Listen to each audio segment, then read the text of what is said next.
What is up, gamers? The Red Dragon here, and we are talking about the PlayStation 4 and how we got to where we are today, where it appears as though on launch day, Sony is going to have a very good day when it comes to PlayStation 4 sales. Now, if you go back and you ask gamers where Microsoft screwed up, they'll all point to E3. They say the reveal was just off, and a lot of it had to do with the price point and the camera being bundled with the console, as well as the policies that were later changed. But now that those policies have been changed, the argument has gone back to the camera being bundled along with the price tag.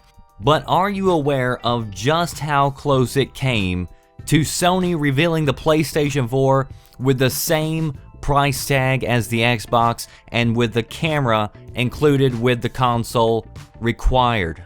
To illustrate this completely, I'm going to show you a little timeline, and this is also going to show you the power of public relations. The PR team at Sony has done a terrific job, and they have definitely outplayed Microsoft at almost every corner up until now. But let's go back and let's review a few stories that have been posted up over the last few months.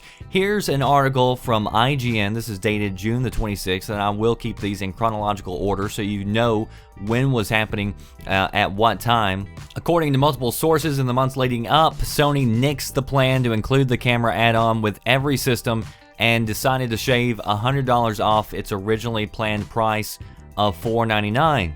IGN went on to talk about how it could doom the accessory in the future, and also the LED built into the controller becomes very less useful all of a sudden if it does not have that camera included.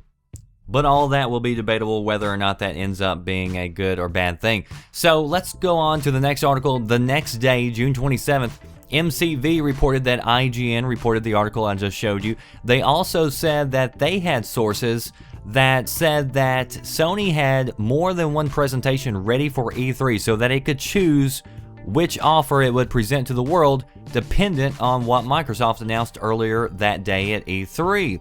Now, right after this was reported, Sony came out to deny this. They said, look, we didn't remove the camera to make the PS4 more price competitive with the Xbox One. Jack Tretton went on an interview and he said, what I'll say is lots of ideas were considered, lots of different combinations, and of course price I think was fairly clear from a very long time out. But everything about the PS4 is about giving gamers choice.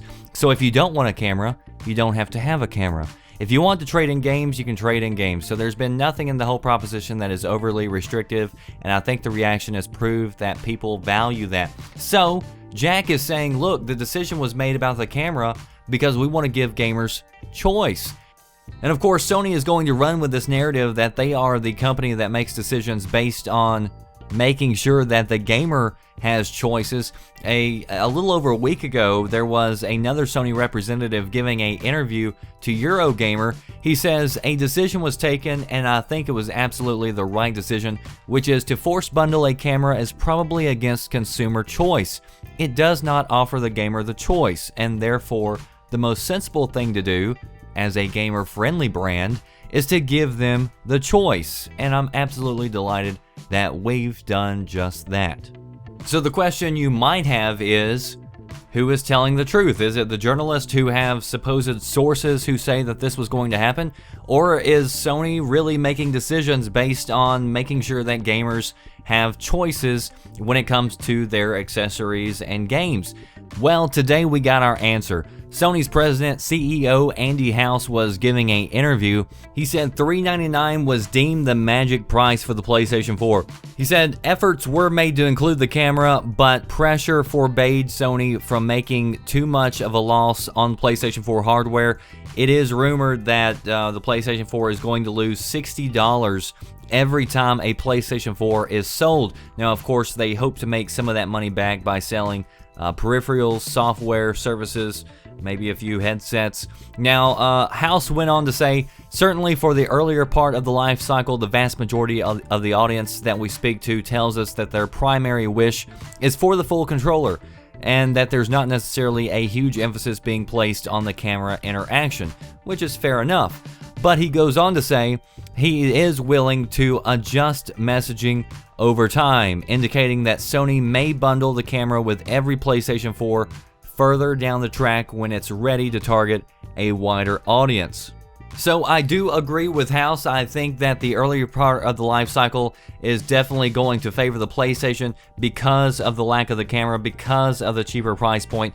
But the question is, just like IGN asked, and I'll leave links to all these articles down in the description box so you can go read them, but they bring up some points, you know, is this going to be a long-term problem for Sony? Yeah, they might kick off and launch a ton of sales at the beginning, but later on in the life cycle, whenever not all developers have this to work with, is it going to be really supported? And so where is next gen really going to go? Is it just going to stick, with on-screen graphics and bigger games? Is that what is next gen? Or does it mean more features and more, interactions with things like your voice and motion controls? And so that is going to be a battle that we see played out for the next probably 10 years or so. So post below, let me know, how do you think this battle is going to fare in the short term and in the long term? And I also want to know, do you think things would be different right now if PlayStation would have came out with their original plan to include a camera and it be a requirement and it be the $499 price tag? If we were comparing the Xbox bundle and the PlayStation bundle, they were the same price tag and we were just looking at features, how different do you think things would be, if any at all? So post below, I want to know your comments. Also, check out the links in the description box to read the story, and also follow me on my social networks, and be sure to check out VGN for your latest news and updates. That does it for me, The Red Dragon. I'll see you next time. Thanks for watching.